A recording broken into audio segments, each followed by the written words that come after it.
What is up, guys? We're good.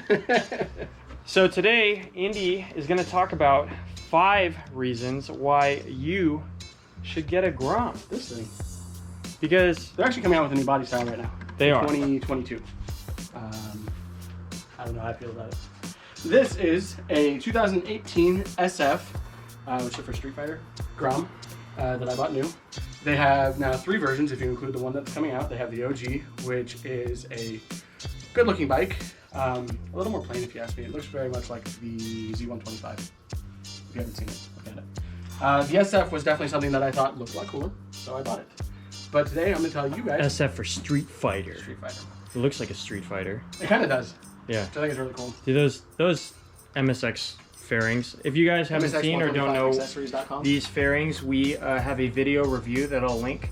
So you guys can check out the review of these fairings. They're pretty awesome, not very expensive, so definitely worth considering. All right. So, there are 5 kind of reasons I want to tell you guys about why you should think about buying a Grom, any Grom in general.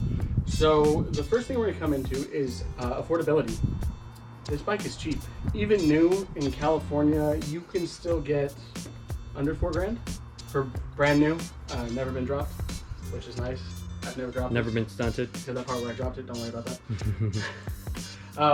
Affordability is a really big thing, especially when, you know, in these days, COVID, you don't have a ton of money.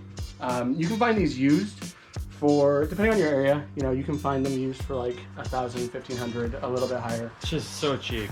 Well, no, exactly. For getting into a motorcycle, yeah. it's a really, really cheap price point to get into something. And it's a Honda, it's stupid reliable. Yeah. So you're getting into a cheap bike that will run forever, provided you do, you know, maintenance. So affordability, really big thing, a really good reason to get one of these because it is so cheap. The next thing I want to talk about is the ease of riding this bike. As you can see right there, I have my RC51.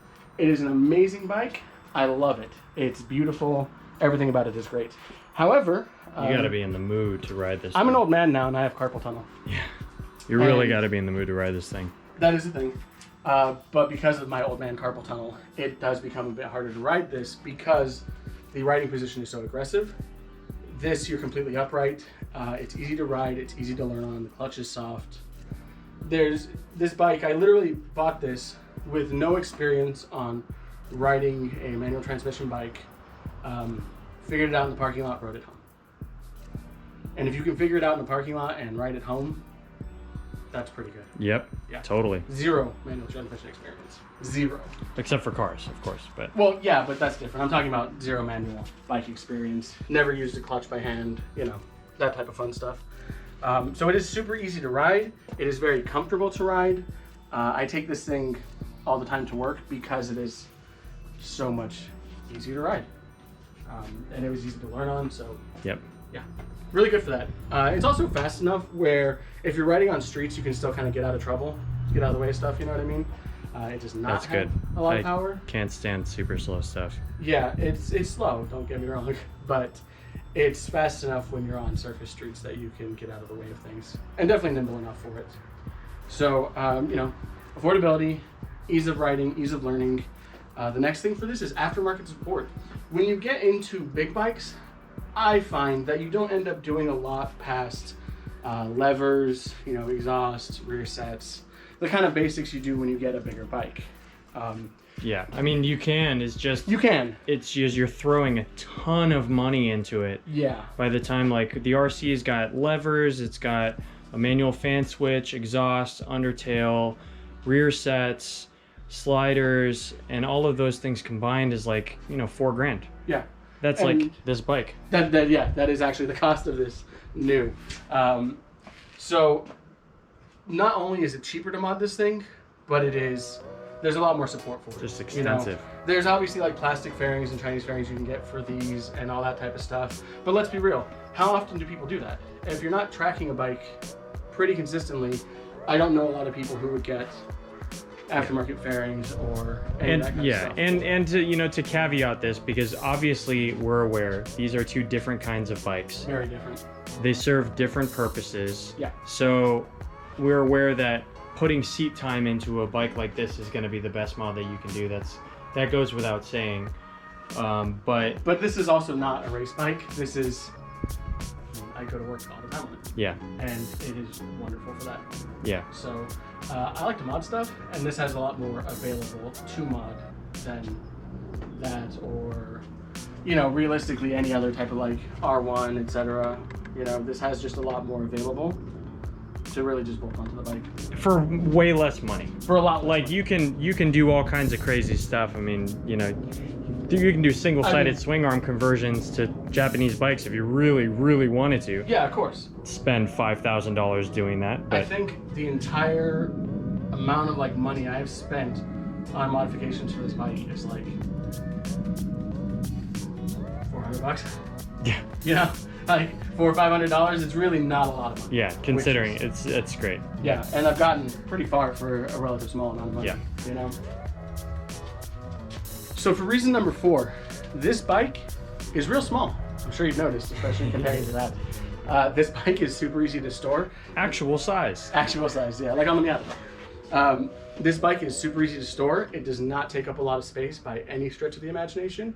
You were actually telling me you could probably fit this in your elevator at your apartment. Absolutely, without a question. Yeah. And I live in a 12-story building in the city, and we have to pay for parking. And it's not cheap. Your bike spots are like... Motorcycle parking for me is $60 a month for the Panigale, and I deal with it because I want the Panigale and it's a safe parking spot. Yeah. But it's a lot. But with this thing, and I've seen people do it with electric bicycles. Well, I've seen people do it with these in particular, actually. Yeah. A lot of people that live in townhouses or that type of stuff where they don't necessarily have like a garage, they just pull these inside. If I had this Grom, I would absolutely ride it into my parking garage. Yeah. Put it in the elevator. And put it in your apartment. Go up to my floor and walk it into the apartment whenever I didn't need to use it. I mean, I ride this thing into work. As soon as we close, I typically stay a little later. And if this is there, I just ride it in. What does this weigh? Like 180, 200 pounds? It's 220 pounds. 220, yeah. 220 pounds. So that's... So like you can even... that's literally just like 2 people, and the elevator holds 8. So if you're in the elevator by yourself, you're well beneath the weight limit. Oh yeah, easily. No, this thing weighs nothing. I mean, I've had to just pick up the rear and move this bike around a bunch of times. You've done it too, I think. And it weighs nothing. Yep. So storage is definitely a problem sometimes because, at the end of the day, for most people, bikes are a bit of a luxury and not necessarily a necessity. Yep. So not taking up a lot of space is definitely a nice thing to have with this small bike. And for reason number 5, I think, the bike looks really cool. For the price point you pay for this bike, there are not a lot of other things out there that look quite this cool. The first generation OG looks really good. The second gen SF looks really good. The 2022, I'm kind of on the fence about, but as I start maybe with the right mods. As I start to see it more, I'm sure I'll start to like it. I think the biggest issue is the weird knee part with the paint. When I see the paint matched, it looks a lot better. But sometimes, just the right color scheme will make all the difference. It will. But yeah, honestly, for the price you pay, like I said, it's a great looking bike. Where else do you pay so cheap and get gold inverted forks? Right. Like, I have gold inverted forks on a Grom and on an RC51. Yeah. What? Yeah. Like, no, seriously, like how you don't get gold inverted forks on a... Your Panigale doesn't. Yeah. I don't even have gold inverted forks on my Panigale. Panigale. Like, you have nice, like, gunmetal, right? Yeah, they're cool. They look good, but this has gold inverted forks. Like, even the Ninja 400 I wanted still had non-inverted forks, and like... Yeah. It makes a difference in handling that I know nothing about, but they look cool. We'll get there eventually. We'll get there. But yeah. You probably have a lot more experience in that regard. So that's going to do it for our 5 reasons why you should get a Grom. A cheap, it's tiny bike. It's great. It's cool. So let us know what you guys think. If you are thinking about getting a Grom, if you're thinking about getting the new Grom. If you're thinking about getting a Z125, let us know and we'll tell you why you're incorrect. Let us know what you guys think down in the comments, and if you like the video, please make sure to like, subscribe, and ring the notification bell, and we'll see you in the next one. And we appreciate you guys.